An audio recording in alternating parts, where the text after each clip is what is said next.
Welcome to channel. இன்னைக்கு நம்ம ஒரு சிம்பிளான ஹெல்த்தியான டிஃபன் ரெசிபி தாங்க பார்க்க போகிறோம். வாங்க எப்படி செய்யறதுன்னு பார்க்கலாம். நம்ம சேனல் சப்ஸ்கிரைப் பண்ணாதவங்க சப்ஸ்கிரைப் பண்ணிக்கோங்க. பக்கத்தில் நோட்டிஃபிகேஷன் பெல் ஐக்கான் ப்ரெஸ் பண்ணி அதில் ஆல் அப்படிங்கிற ஆப்ஷன் செலக்ட் பண்ணிக்கோங்க.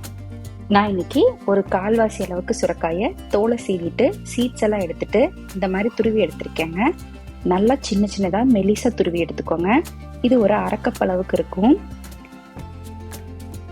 இதுக்கு ஒரு கப் அளவுக்கு கோதுமை எடுத்துக்கோங்க.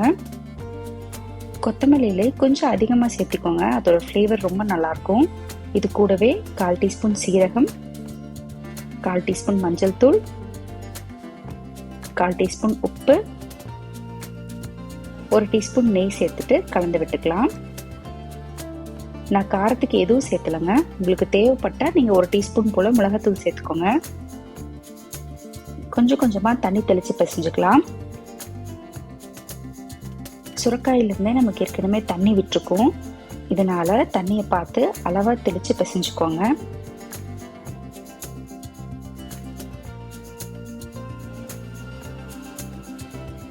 மாவு மேல ட்ரை ஆகாம இருக்கிறதுக்காக ஒரு 1/4 டீஸ்பூன் போல எண்ணெய் ஊற்றி தேய்ச்சி விட்டுக்கலாம். இது ஒரு 10 நிமிஷம் ஊற விட்டா போதுங்க, ரொம்ப நேரம் ஊற விட்டுறாதீங்க. 10 நிமிஷம் ஊறினதும் மாவு நல்லா பிசைஞ்சு விட்டுக்கலாம்.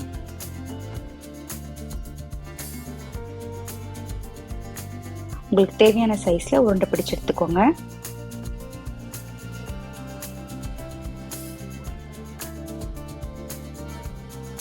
இப்போ எப்பவும் போல நம்ம சப்பாத்தியை தேய்ச்சிக்கலாம்.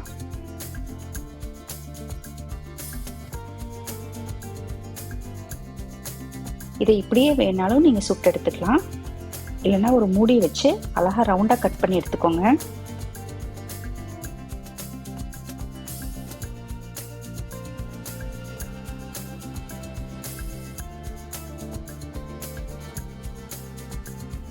இப்போ நம்ம சப்பாத்தியை சுட்டுக்கலாம்.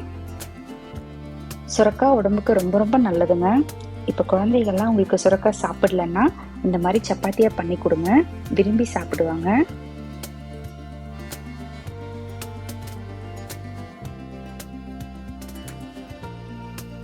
அவ்வளோதாங்க, நல்ல டேஸ்டான ஹெல்த்தியான சுரக்காய் சப்பாத்தி ரெடி. கண்டிப்பாக இந்த மாதிரி வீட்டில் செஞ்சு பாருங்க. நன்றி.